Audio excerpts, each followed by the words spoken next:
porque luego causa pues daños futuros, ¿no? No presentes, sino futuros.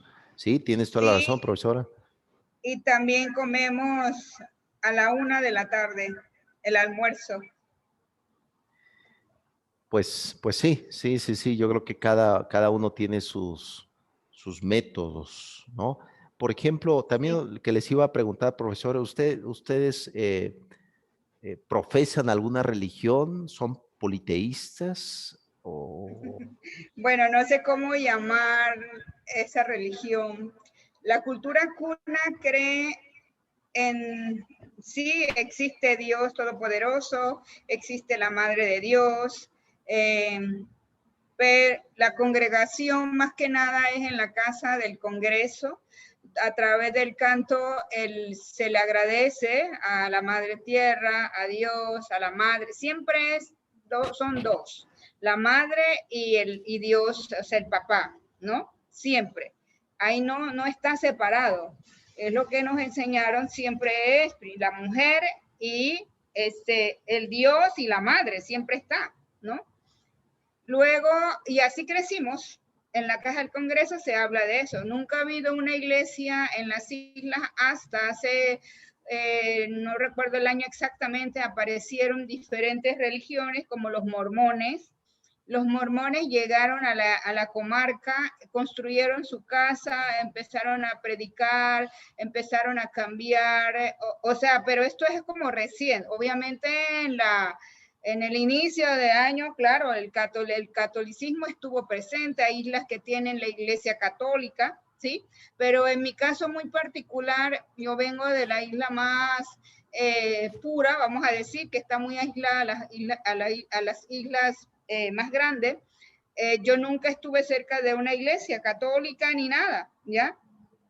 Y los mormones tuvieron también una aceptación muy fuerte, pero sin embargo, con el tiempo ellos fueron abusando de la cultura, empezaron a decir a la comunidad lo que nosotros practicamos no era de Dios, que todos los rituales eran satánicos, lo que nosotros decimos los nuchus, que son los muñecos que nos guía, nos sirve, pero hubo una comunidad, entonces empezaron a decir que es lo que ellos venían a predicar, a enseñarnos. Entonces le quemaron la casa, lo sacaron del lugar y se desaparecieron, ¿no? Obviamente, como estamos hablando que las culturas son cambiantes y las mismas personas también, fueron escogiendo su religión, vamos a decir, o su iglesia. Hay iglesia bautista, hay iglesia mormones, hay iglesias, bueno, los cunas ahora están en casi en todas las religiones, que vamos a decir, ¿no? Pero el cuna común, vamos a decir, no pertenece a ninguna iglesia, pero sí cree en Dios, sí cree en la Madre de Dios, que siempre está ahí, ¿no? Ahí sí. Yo en mi caso muy particular, cuando mis padres me trajeron a la ciudad, conocí una familia que pertenecían a la iglesia bautista Cuna, ¿ya? Es la primera iglesia bautista Cuna y tenía como 13, 14 años, me llevaban a esa iglesia y esa iglesia, bueno, me gustó y asistí hasta mis 20 años. Me gustó muchísimo en cuanto a la formalidad de lo que te hablaban, la buena educación, de ser señorita, de ser una dama. Entonces, eso me gustó por un lado. Por otro lado, también me gustaba mucho porque uno cantaba, uno participaba en las actividades artísticas que programaba la iglesia. Y también los paseos, que los pastores organizaban los paseos, ir a la playa, al río. Entonces es como una convivencia muy familiar y muy rica y la juventud estaba ahí presente. Yo estuve hasta mis 20 años. Por ahí ya después me separé, pero siento que sí tuve una buena orientación porque los pastores te dan una buena orientación en cuanto a la manera que la juventud debe vivir así, estar cerca de Dios. Y bueno, yo soy creyente de Dios, de la Madre de Dios, pero para mí es Dios y Madre, no puedo separarlas. le tengo que dar gracias a la Madre de Dios primero y Dios Todopoderoso y todo lo que nos da diariamente. Pero no asistimos, en el caso de Igor y yo, nosotros ahorita no asistimos a ninguna iglesia, ni católica, nada. O sea, sí tenemos mucha fe en la casa. Lo que dice la Biblia, que siempre discutimos, Igor y yo, que ahorita el ser humano no cumple con los 10 mandamientos. ¿Ya? Nosotros también reflexionamos con los 10 mandamientos y sin embargo el ser humano no lo cumple. Entonces, a veces decimos, bueno, en cierta forma nosotros estamos cumpliendo con los 10 mandamientos, ¿ya? Ahí, a través de lo que nosotros estamos ejerciendo en nuestra profesión, estamos en un punto de los 10 mandamientos, que es respetar, amar a tu prójimo, ¿no? Tratar de conservar ese 10 mandamientos que está escrito, dice, pero también yo digo que el ser humano, es su deber. Es su deber de compartir, es su deber de respetar, es su deber de comulgar con todo lo que uno vive, amar la naturaleza, a los animales, a los seres humanos. Bueno, así estoy yo. Esa es mi pequeña, ¿cómo se llama? Vivencia en cuanto a la creencia de las iglesias que existe. Pues aprecio tu comentario, Guanili. Les pregunto esto porque al final de cuentas, sujetos cognoscentes que somos nosotros, no estamos apartados de este tipo de pensamiento de trascendencia, sea de diferentes índoles, se podría decir de tintes religiosos. Eh, Interesante lo que comentas, Iguanili, y considero que pues son pautas, ¿no? Cómo se debe de ir trabajando. Claro está que aquí, por ejemplo, en México, abunda las sectas. Hay un buen de sectas, esoterismos y la política. De hecho, yo he rastreado también, yo pues soy un filósofo muy conservador, pero estoy abierto también a las ideas. Pero aquí, por ejemplo, en México, la masonería, los Illuminati, la Rosacruz, abundan impresionantemente. Entonces, a veces este tipo de sectas privan a la libertad al sujeto. Lo que se pretende es precisamente todo lo contrario, la libertad, pero es interesante. Y muy bien, creo que acaba de enviar el profesor Sapi que tenemos un nuevo integrante en esta charla del sábado, que es un menino, es el nuevo alumno menino. Acaba de enviar por ahí una foto, creo que se estaba apropiando de... Esos gatos son los reyes de la casa, andan donde sea, en el sillón, se te suben impresionantemente. Pues sí, en efecto, muy bien. Quiero apuntar un poquito lo que estaba diciendo Iguandili. Es Sí, fuerte la religión, es sí, muy fuerte. Una no escapa. Por ejemplo, aquí hay 7 pueblos indígenas. sí. En caso de los cunas nos salvamos, pienso yo, porque tenemos una reserva de la tierra, tenemos comarca. Entonces es como que más controlado por nosotros mismos. Entonces, y eso no evita que haya una introducción de sectas, de religiones. La católica es como que es, vamos a decir, la oficial, porque lo que el gobierno lo ha permitido, ¿no? Pero ha sido fuerte. Por ejemplo, otro comarca, Panamá, yo creo que es uno de los pocos países en el mundo que tiene 5 comarcas indígenas, legal, por ley, que lo ha aceptado. Por ejemplo, Hermanos Noves, otro pueblo indígena que está por el Costa Rica, nosotros estamos por Colombia. La presencia de sectas es impresionante, es impresionante. O sea, además porque el gobierno ha introducido fuerte dentro con marca cuna, digo, en Noves, en Cunayala no, tanto es así. Mira, maestro, lo que pasó hace 3 semanas, creo que yo le decía que ellos hicieron algo muy nefasto. El gobierno sacó una resolución para poner en cuarentena una isla sin consentimiento del pueblo, cuna. Y eso fue una bomba a nivel nacional que el gobierno de Cunayala pasó, manifestó. O sea, y tanto es así. Ayer yo estaba escuchando el ministro, que es de salud, es la autoridad máxima para atender a la crisis sanitaria, pidió disculpas por televisión a Comarca Cunayala, que el interés de ellos era para salvaguardar vidas, pero pedía disculpas que haber hecho sin tener, según palabras de ellos, sin atender las reglas que establecía. Pero en el fondo, o sea, lo que quiero decir es, el gobierno aceptó, pidió disculpas al pueblo cuna. Eso yo les decía, Guandira, y es importante para nosotros, ¿no? Y eso en otras comarcas casi no hay eso, porque el gobierno sabe a introducir mucho. Entonces las religiones, además tuvimos un señor que se llamó en su vida General Torrijos, un dictador militar, por algo mataron, lo volaron a hacerle volar el helicóptero. En los años 80, 70, él sacó primero a los mormones, sacó a todas las religiones, menos católicas. Porque, como digo Iwan Dili, empezar a ser violentos contra la cultura cuna. ¡Ah, para afuera! Lo sacó. Entonces yo creo que tuvimos esa reciprocidad de los gobiernos de Panamá para poder respetar este espacio. Eso ha sido un detalle importante, pero ellos están con nosotros desde 1903. En efecto, gracias, profesor Sapi.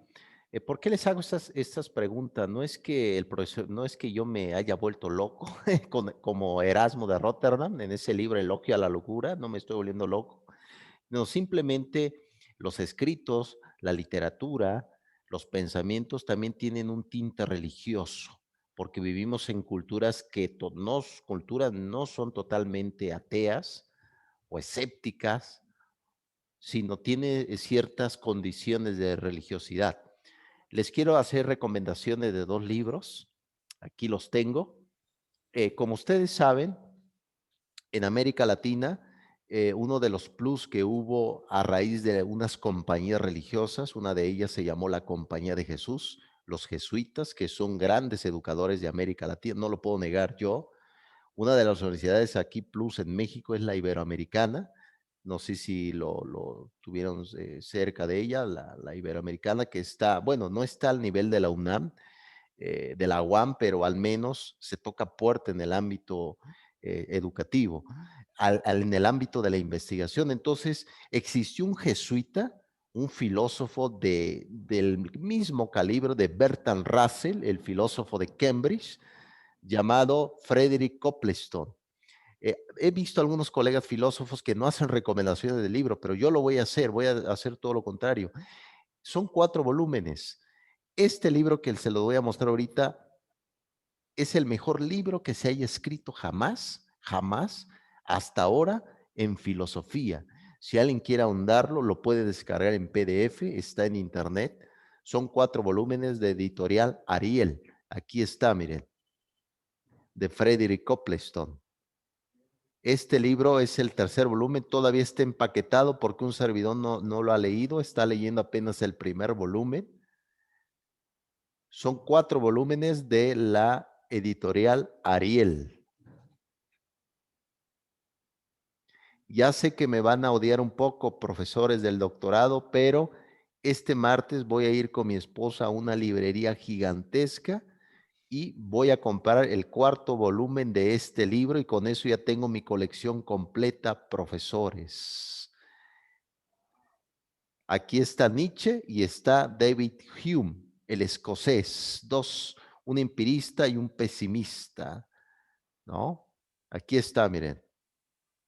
Es un pedazo de libro, es un tabique, está empaquetado todavía, está empaquetado. Estoy modelando como si fuera Liverpool, como si fuera Sears, miren, estoy modelando. Ahí está.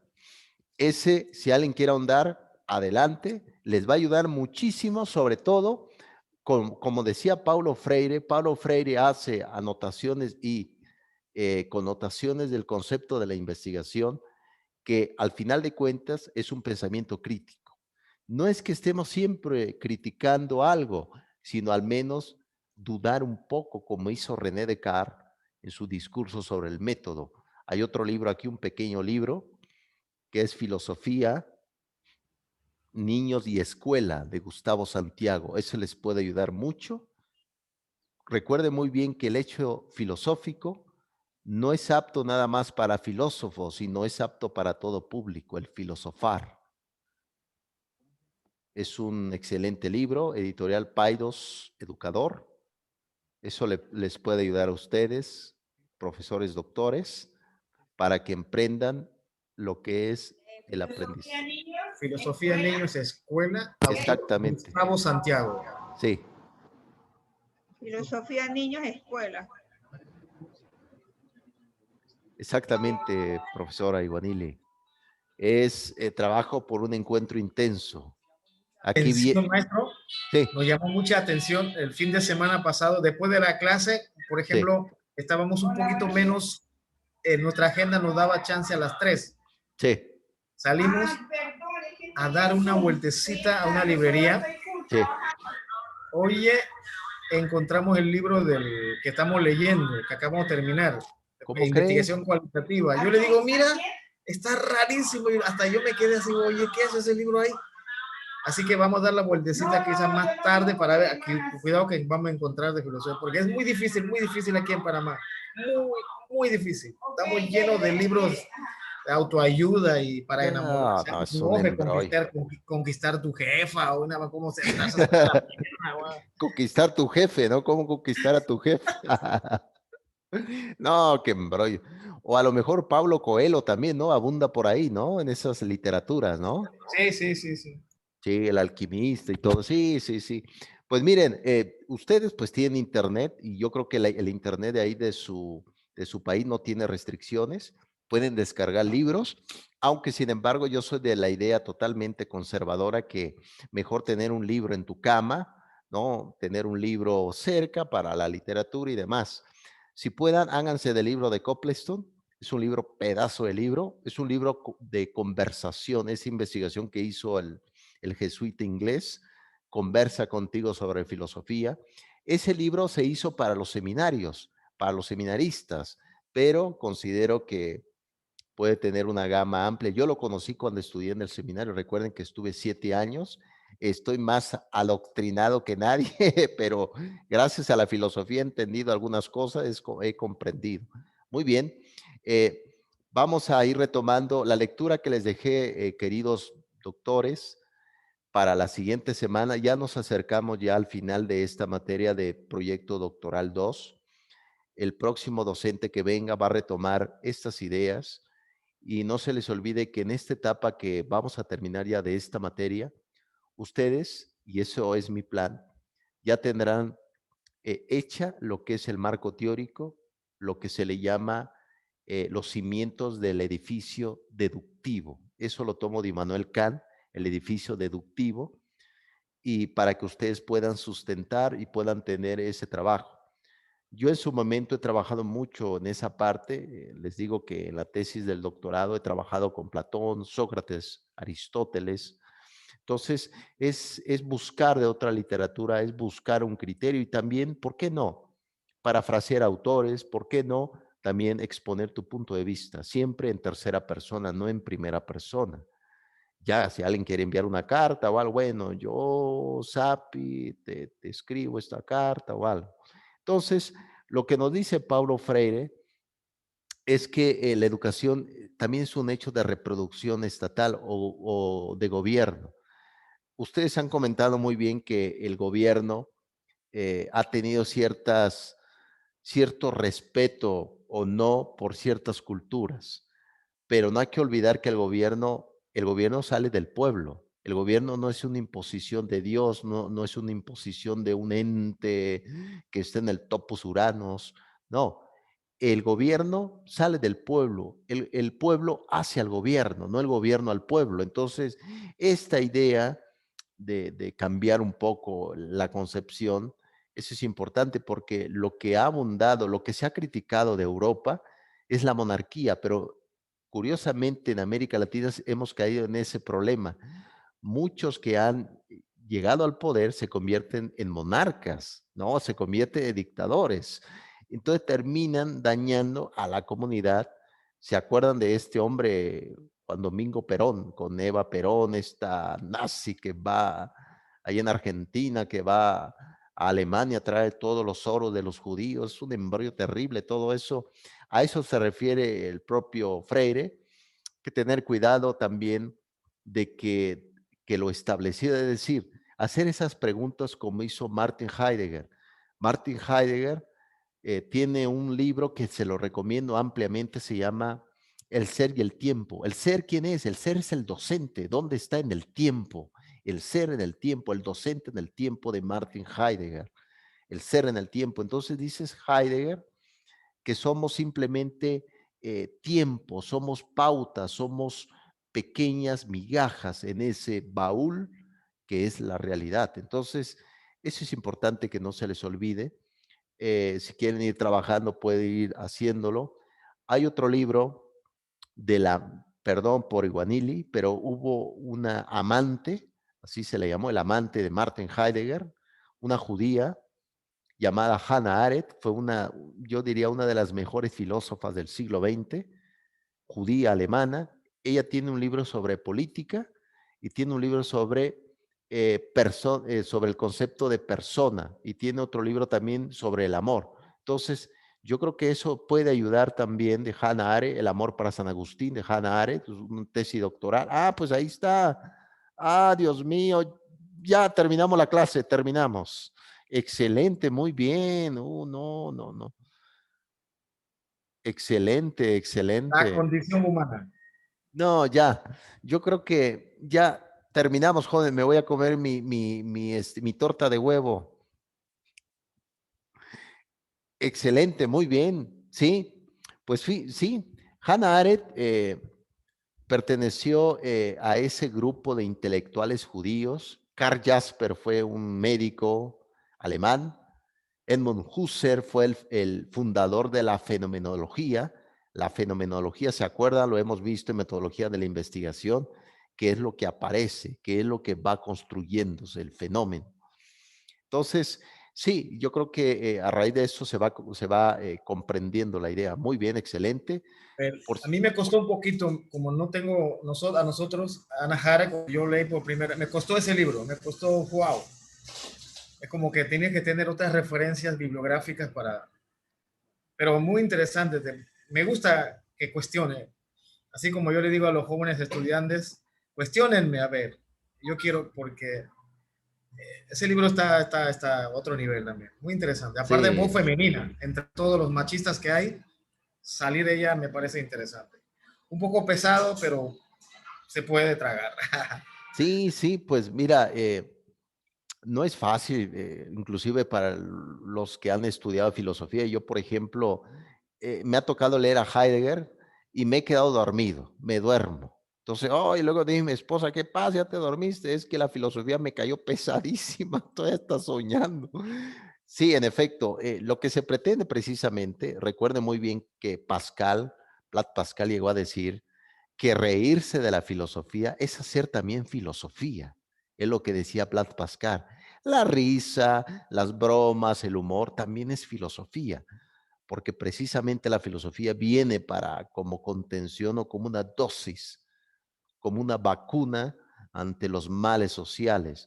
Excelente, muy bien, excelente. Que por cierto, ¿cómo consiguieron ese Doctor, tengo libro? una curiosidad. Tengo una Adelante, curiosidad. Ahora ya me toca ahora la parte femenina. Estaba adelante, pensando que adelante. su esposa debe tener mucha paciencia con usted. Además que ella Bastante. es psicóloga, debe manejar muy bien su psicología machista. Totalmente tiene razón, Iguanile, pero Tiene laboratorio en la casa y el animalito de estudio ahí. déjenme decirles, profesores, que yo soy el sumiso en la casa, yo soy el sumiso. Cosa que Sapi no lo es, ¿eh? Veo que no arregla ventana, no hace, no quiere, no quiere. Sí, mi esposa me tiene mucha paciencia realmente. Ella pues es una mujer de práctica, de terapias, de acción, tiene sus pacientes aquí en la casa y yo soy más como de especulaciones, pero yo creo que, yo creo que eso, la diferencia también es lo que le da sentido también a la acción. Considero que al igual que cada investigador, cada persona tiene su parte de la diferencia. De hecho, eso nos hace humanos, la diferencia. Entonces, eso es importante. Gracias por comentarlo, profesor Iguanili. pero aquí entre nos yo soy el sumiso, cosa que el profesor Sapi me parece que se resiste a ser sumiso amo de casa. No crea, lo tengo sometido, no crea, lo tengo bien. Bien estructurado. Fíjense que aquí en el lenguaje folclore, hablando del folclore, de la liturgia que comentaste, profesor Iguanili, aquí en México se habla de un brebaje, pero un brebaje también, pues mal visto, y de hecho es mal visto porque no es adecuado, se le llama el toloache, no si lo escucharon aquí en México. Es un brebaje especial que se le da pues a los hombres como para manipularlos, para un sinfín de cosas. Pero bueno, eso pues es parte de esto. En efecto, la mayoría de las veces la propia literatura, los propios libros están hechos como de hombres, ¿no? Hace falta también la presencia de la mujer. Y eso es el buen feminismo, precisamente, porque marchas, destruyen, rayan las paredes. Pues una forma de permanencia no es rayar, sino dejar un conocimiento a través de la literatura, a través de la escritura, a través de la investigación. Considero que es un eje importantísimo. ¿Algo que más quieran comentar, jóvenes doctores, profesores? ¿No? Yo nada más tomando notas para Sí. el último trabajo de marco teórico, sería preguntar, ahí sí va la bibliografía, ¿verdad? Sí, Ahí ya van después, citas. sí, aquí en el marco teórico realicen las citas textuales. Ujú. Yo, por ejemplo, no sé ustedes, recuerden muy bien que la importancia de un método cualitativo es que es un tinte currículo flexible, es decir, está abierta. Si, por ejemplo, ustedes quieren poner una cita al principio de la introducción, yo lo hago, pongo una cita y una vez terminada la cita, pongo el citado a pie de página y empiezo a comentar sobre la cita que hice. Bueno, se piensa sobre esto, claro, en tercera persona. Se ha comentado, se ha expresado, se ha estructurado de esta forma o se ha configurado. Sí, ya en el marco teórico van las citas Okay. textuales. Entonces, Claro, marco teórico, el escrito es en tercera persona, marco teórico. sí, Ok, sí, sí, bien, sí. bien, Y hay, perfecto. Nada más estaba mirando. Okay. Sí, recuerden muy bien que tienen Google Académico, ahí pueden sacar ustedes las citas en automático, entre comillas, como les comenté, para ponerlo a pie de página. Yo, por ejemplo, en mi marco teórico del doctorado, yo puse 20, creo, me parece 30 libros. Puse 30 libros y de las cuales puse como unas 15 citas textuales en el marco teórico, no muchas. Recuerden muy bien que un marco teórico no debe de ser un término medio, no llevar tantas citas textuales, pero tampoco muy austera, unas 12, 15, ¿no? Y lo demás, claro, las reflexiones de ustedes, sus trabajos. Es pertinente, ojo, profesores, es pertinente y necesario que ustedes puedan poner algunos esquemas, algunos cuadros sinópticos o mapas mentales en la construcción del marco teórico. Yo lo he hecho y funciona muy bien para que se pueda comprender la idea en consenso y una síntesis de esa concepción que están ustedes realizando. Y eso lo pueden hacer en el marco teórico.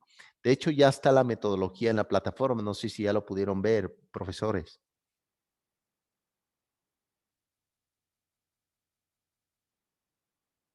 No, no, no, no. En la plataforma de nosotros,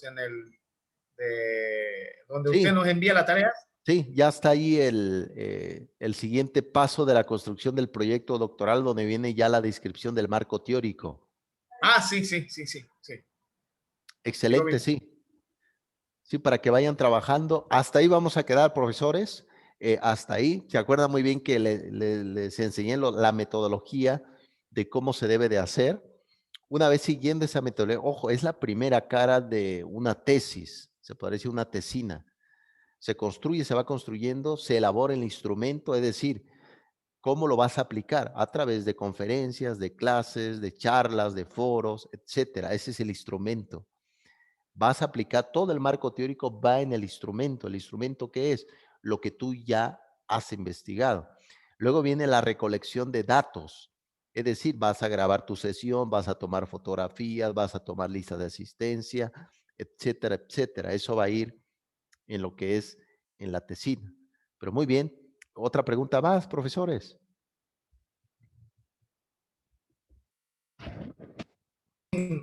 Puedo agregar gráficos, por ejemplo, mapa de Cunayala, por decirlo. Ah, estaría muy bien, sí, estaría muy bien, excelente.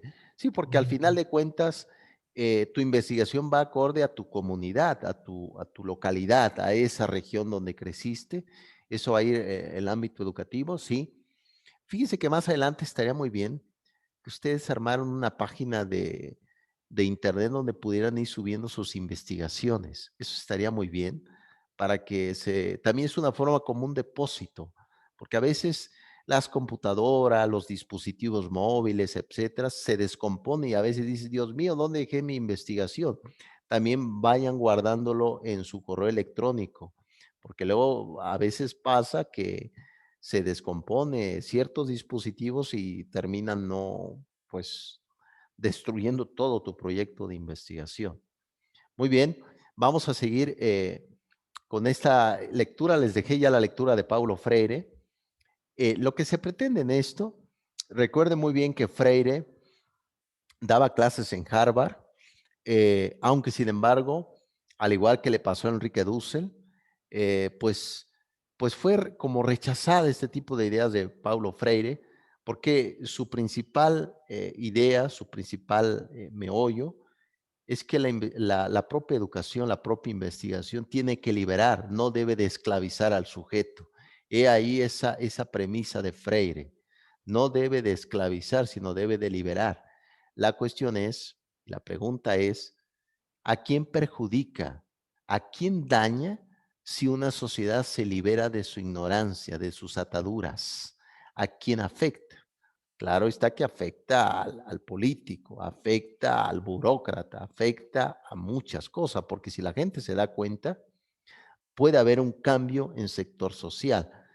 Hay un libro de Freire, bueno, ustedes lo conocen bien, Cartas a quien pretende enseñar. Ese librito, pequeño librito, si alguien no lo ha revisado, puede abordarlo, lo puede descargar en PDF y puede ayudar bastante como para ir trabajando en estas cartas a quien pretende enseñar. Entonces, no se les olvide que no nacemos humanos en las ideas, nos hacemos humanos a través de la construcción social, en la mente, no en el cuerpo. Ahí voy a caer en el error de la ideología del género, no quiero caer en eso, porque la ideología del género dice que se construye el cuerpo también a nivel social.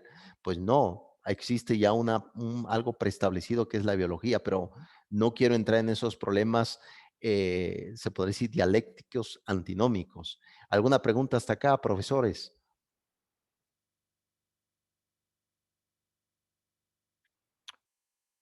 Bien, excelente.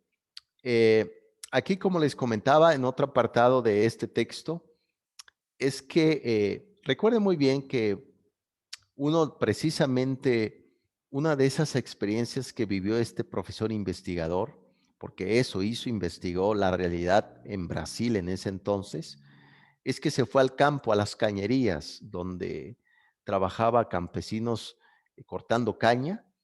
Y curioso, fíjense, cuando fue Freire, que dio como resultado la pedagogía del oprimido, es que él se dio cuenta en sus investigaciones muy, muy cualitativas, descriptivas, empíricas, es que la gente que vivía ahí pensaba que el mundo era así. Es decir, los trabajadores que ganaban unos centavos a la semana pensaban que el mundo era así. ¿Esto qué significa? No tenían otra visión más allá de lo que pasaba en su realidad. Muy similar pasaba aquí en México en el tiempo de Porfirio Díaz, cuando existió la caja de raya. Ibas tú y te pagaban unos centavos por trabajar toda la semana y terminabas comprando ahí mismo porque al lado de la caja de raya estaba una tienda donde te venían todos los productos que tú necesitabas, azúcar, huevos, frijoles, y terminabas comprando ese producto a un precio mayor que lo que tú ganabas. Eso le pasó a Freire y se dio cuenta que las personas ahí por su tiniebla, porque vivían en una tiniebla de ignorancia, no sabían que lo que estaban viviendo era una explotación terrible y temible. Entonces, ¿qué hizo Freire? Empezó a dar talleres allí en esas regiones de Brasil y la gente empezó a tener cierto criterio de la realidad y sobre todo crítico. Por lo tanto, una forma de liberar al sujeto es a través de la educación. Pero Freire no llegó como estos mormones que comentó Iguanila a imponer, sino llegó a hablar en su lenguaje de ellos, lenguaje de campesinos, lenguaje de gente de campo, lenguaje de gente que trabaja en las calles. Llegó a hablar sobre esto. Este tipo de metodología es interesante porque te pones en el papel de ellos, trabaja desde su realidad. Entonces, ¿qué pasó? Este grupo de campesinos se levantaron en armas y a Freire lo desterraron de Brasil. De hecho, Freire fue desterrado de ahí, se tuvo que ir a otro país. Entonces, lo que se pretende, profesores, es que no solamente escriban textos, sino escriban un criterio, escriban una crítica por el cual pueda ayudar para que se mantenga una sociedad siempre alerta de lo que está pasando con este mundo cada vez más contradictorio. Si ven ustedes, existen muchas paradojas de acciones que a veces pues no ayuda y no puede fortalecer lo que es ahora la vivencia. Eso es lo que estamos haciendo, profesores. Muy bien. ¿Qué les parece, jóvenes doctores? Si tomamos, bueno, no vamos a tomar nada porque cierro nuevamente el Zoom, envío la liga y ya damos por cerrada porque ya se aproxima, pues aquí va a ser las 9 de la mañana, yo creo que allá van a ser las 10, me parece, ¿no? Allá en Panamá. Yo pues no he desayunado y tengo un hambre versión Homero. Entonces, ¿qué les parece si ahorita regreso? Hacemos un detallado profundo de lo que hemos visto y nos vemos el siguiente Shabbat. Les envío otra vez la liga, profesores.